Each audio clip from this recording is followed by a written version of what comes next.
On Hedron's Winter Corner.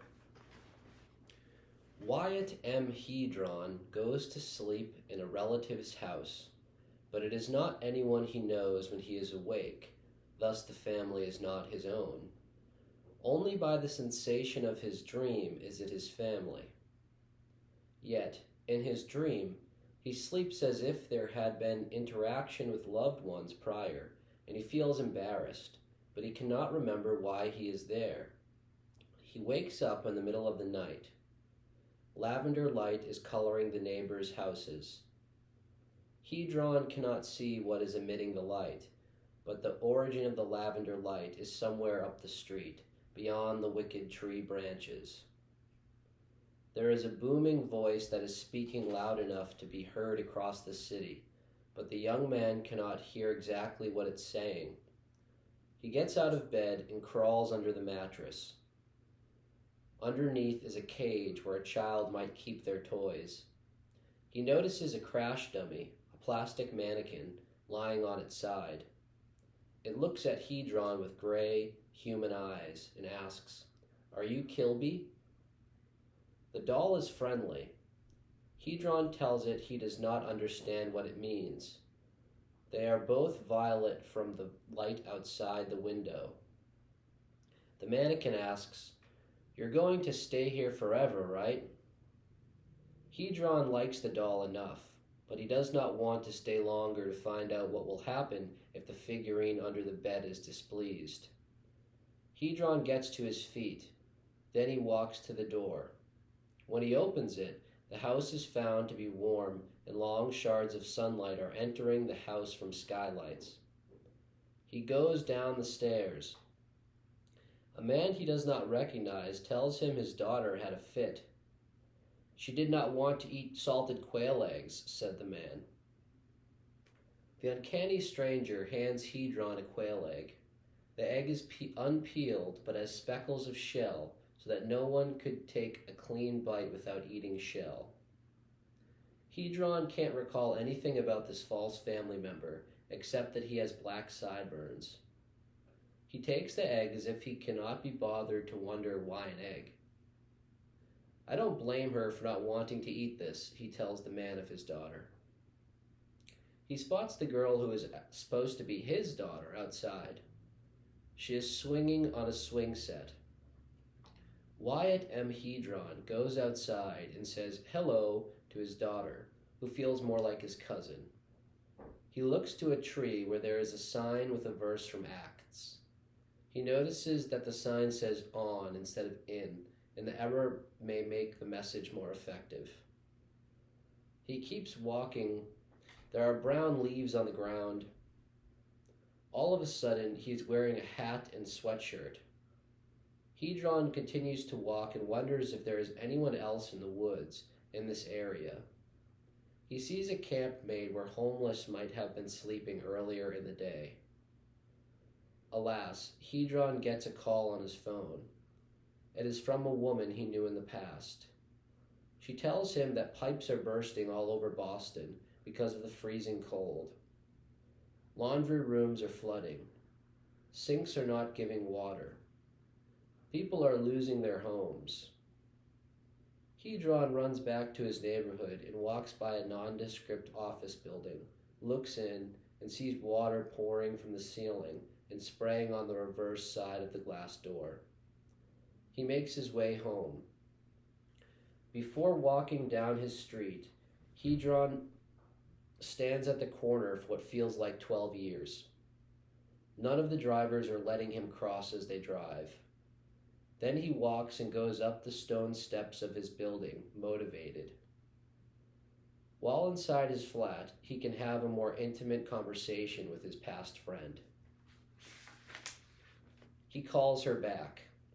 She tells him, "So, the pipe broke above my bathroom. Yes, the woman upstairs left her window open when she was smoking a cigarette out the window. The water crashed through the ceiling. She went away with the window cracked.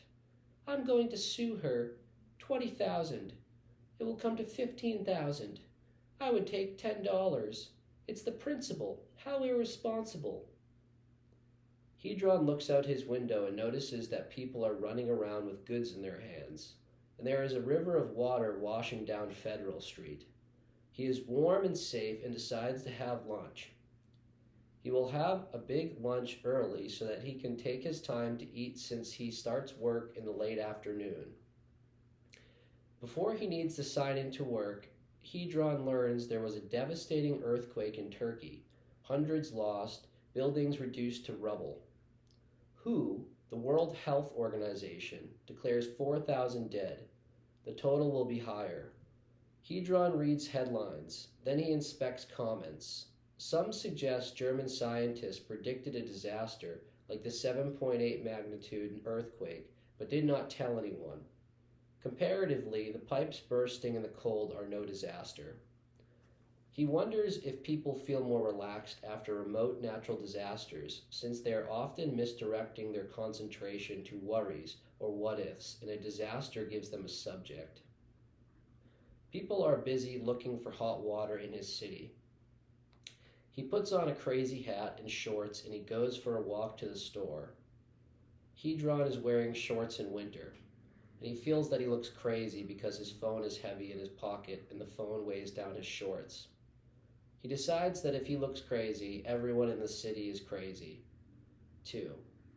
He walks by City Hall and casts blame in its direction, declaring the area is Crazy City. "You made me," he whispers to no one, standing beside the crossing signal. He looks casual. He hurries back inside. He starts to drink a cup of water. When he looks outside again, he sees the people who are now trading oars as they try and save their items on makeshift barges.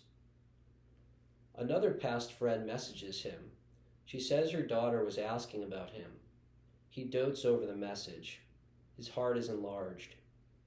Hedron responds with the most useful words that are on his murky conscience, though his reply does not continue the light-hearted exchange originated out of the blue, and he cannot blame his friend for not responding. He really appreciates people he loves. A man can learn to be loving without being nosy. In some respects, that was a lovely day for Wyatt M. Hedron. Not for everyone, though. Does he have time to say a prayer? Sure, and yes he does. Right after, he is on call for the bank. He works online. In a distant room with ATMs, there is a screen that people can use to call experts who can help them navigate the ATM. It's a new technology. Hedron seldom receives calls from people in that tiny heated area. He wears a tie and shirt but keeps on his shorts, sits there quietly, waiting in front of a black screen. A higher-up watches his screen from a different computer to make sure he is sitting at his desk. Over the course of 2 hours, one person calls, and the user just wants to see if the video call works. Wyatt ends up taking 3 calls the next hour. During one conversation, he notices that he does not know how his computer works, nor does he know how the human body works. His beagle by the bathroom door, he does not know how he works. He tries to end the conversation as his heart flutters, forgetting to tap into the neighbor who is now standing at the winter corner. Mr. Hedron hears ticking on his window. He opens his blinds. The sky is raining semi-sweet chocolate chips. Later, 20 minutes before his shift ends, miniature state troopers are crawling out of his lampshade with bungee cords and tying up the owl figurines on Hedron's desk because they could be considered pagan idols.